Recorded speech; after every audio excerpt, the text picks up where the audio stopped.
There was a time when a pirate was free to make his own way in the world. That time is coming to an end. They say those who seek privacy must have something to hide. Today, you'll decide. Is privacy an inherent human right? And is it a requirement for maintaining the basic human condition with dignity and respect? Can a healthy society exist if people don't have their privacy and security protected? Sometimes, in order to seek light, one must face darkness.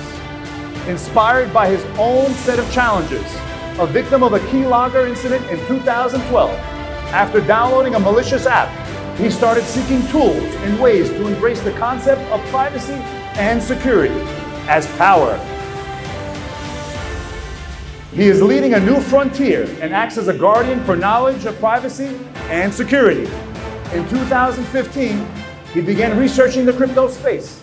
He's the president and founder of the Blockchain Privacy Security Adoption Alliance, an industrious man channeling his energy to bring privacy to the 7 seas. He's the advisor of Nightlife Crypto while also managing a data farm. Ladies and gentlemen, the captain of Pirate Chain, Captain Drake.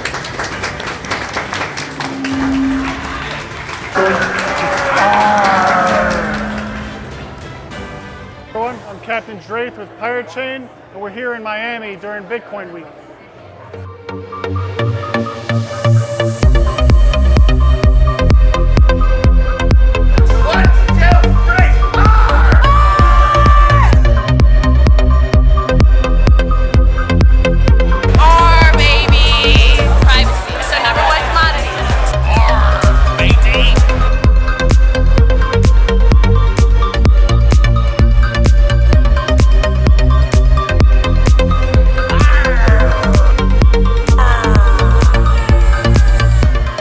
It's important to come back to our roots and to remember why we're here. Pirates, financial freedom. Because Bitcoin is a complete surveillance coin. The reason why Pirate Chain even exists. We're here to create an alternative system to that which exists. He's going to get awarded for Captain Drake. For those of you who don't know, Pirate Chain is the most anonymous cryptocurrency in existence. Using the zk-SNARKs protocol, we shield all of our transactions. We are also secured by delayed proof of work, which notarizes our chain onto Komodo and Litecoin. Privacy is a human right, right? And the thing is that your privacy, whether you realize it or not, is being taken away from you day by day. So examples of this would be for using a MVP card at a grocery store, right? No, it seems harmless. You know, you swipe your card, you have no idea what's going on. Turns out that they're tracking everything that you buy within that store using that MVP card every time you swipe it. So now they have all this data on you that, okay, they know what you're gonna buy, they know how often you buy, they also know, potentially what you're gonna buy in the future, and that's why they do targeted ads, and you're giving away part of your privacy just for that. Now, a more extreme example is, if you didn't know, civil forfeiture.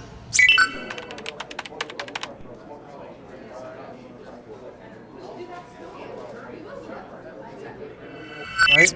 You could be driving in a car and have cash on you because, say, you're going to buy another car, right? Cop pulls you over. One of the things they ask is, do you have any large sums of money? Being honest, you're like, yeah, sure. Yeah, I have 10 grand in my pocket because I'm going to go buy a car. Legally, they can just take it and say, well, we think you're going to do something nefarious with it, and your money's gone. You're not arrested, you're not charged with anything, but your money is charged with something. So now you have to go to court to fight your money. So it's just absolutely ridiculous the things that people can do with just your data, your money, everything in general. Hell, look at Google. You sign up for a Google account and surf the web. They know everywhere you go, everything you do, how long you spend on websites. Absolute insanity. So the key thing is that maintaining your privacy and taking back your privacy is the most important thing that you can probably do for yourself. So one way to do that is using VPNs.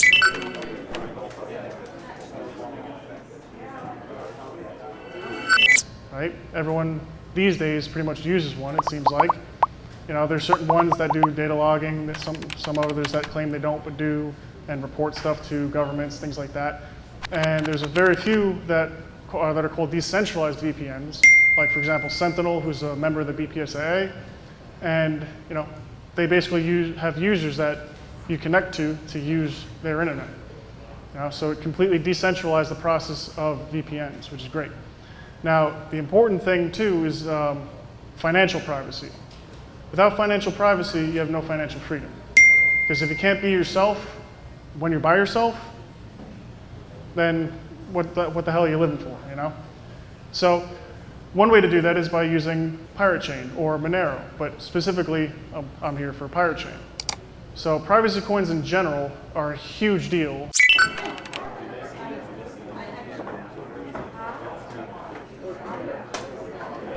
Hence why you're seeing them rise up, compared to all the other cryptos in the space.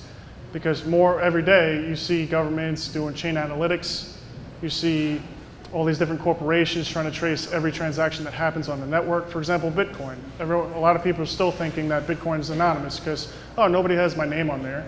But they can trace your IP. They can find out your address. And from that point, they can see every single transaction you do. That's false privacy. Pirate Chain, you can do anonymous transactions, which are shielded with P2P transactions using zk-SNARKs, which for those who don't know is zero-knowledge proofs. And essentially you can't see any transaction that happens between two users. You can see that a transaction happened, but there's no metadata leakage. So in other words, you can't see addresses, you can't see any amounts, nothing. And why is this important? It's important because if you don't want people looking into your bank account just to see what transactions you do, even if you're an honest person, nobody has any right to actually see what you spend your money on or who you transfer wealth with, But that's the way it is now with Bitcoin, with any other coin that is transparent, with your bank account. Hell, go to your bank account today and be like, yeah, I'm going to withdraw $30,000. What's the first question they'll ask? Why? It's none of your damn business, right? It's my freaking money. I earned it. I put it for safe storage, and now you're telling me that, I can't withdraw it unless I have a good reason? Screw you, Whereas with cryptocurrency, that was the goal to solve. Be your own bank. Granted, in the beginning, it was pretty dangerous for the simple fact that, you lose your private keys, you're screwed, So nowadays, that's one of the goals of actually the BPSAA is to continue with adoption and make things easier for the average day user to actually onboard. Hell, with onboarding, I onboarded one of my friends about 2 months ago. I was like, wow, this is a pain in the ass. To get Pirate Chain or to get any specific currency, you got to first get on Coinbase, wait 5 days, buy Bitcoin or whatever, send that to another exchange, then trade for something you want, then download a wallet, it's just, process is retarded. So over time, that's the goal, is to make things easier, especially when it comes to privacy, right? So with the BPSAA, we have all these different members that focus on certain aspects of privacy, like Pirate Chain, and creating wallets and exchanges that allow you to trade directly from your wallet, so also known as decentralized exchanges. So in order to take back your privacy, you need to first adopt a level of security by using VPNs.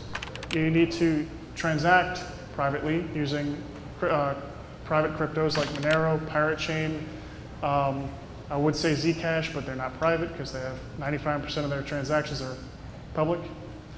And currencies like that. And on top of that, don't give away data that you realize that is going to be valuable to you later on. There was even a story about Target where a girl was shopping there, and she started getting ads about being pregnant, or pregnancy items that people would typically buy. Turns out they knew she was pregnant before she knew. That's how insane is that? Your data is that valuable. And look at Facebook, for example. People who freely use Facebook, post all their crap on there. They have all your data now, And what are they making off of you, off of that data for targeted ads? You know how much? Well, how much? Yeah, true. But how much is your data worth to them, technically? How much are you're technically getting paid for that? $12. If you paid $12 as an individual, they wouldn't have to data mine anybody. $12. You gave up all of your privacy on Facebook for $12. So this is why it's important, because you're freely giving away your personal information for nothing in return. Oh, being on a social network, no big deal. There's other social networks out there. But this is why it's important, because otherwise you can have nefarious actors figure out everything about you, figure out where you shop, figure out where you go. They can track your phone, they can track all this stuff, and who knows? If you have a large sum of money, they'll take it. If you use Pirate Chain, they don't know what the hell you have. I tell everyone I have 5 ARRR. Prove me wrong. So, but yeah, data privacy is important, and I hope that you actually learned something about this and made you think a little bit about what your privacy means to you. So, thank you. If you care about your privacy and care about securing your financial freedom, learn more at pirate.black.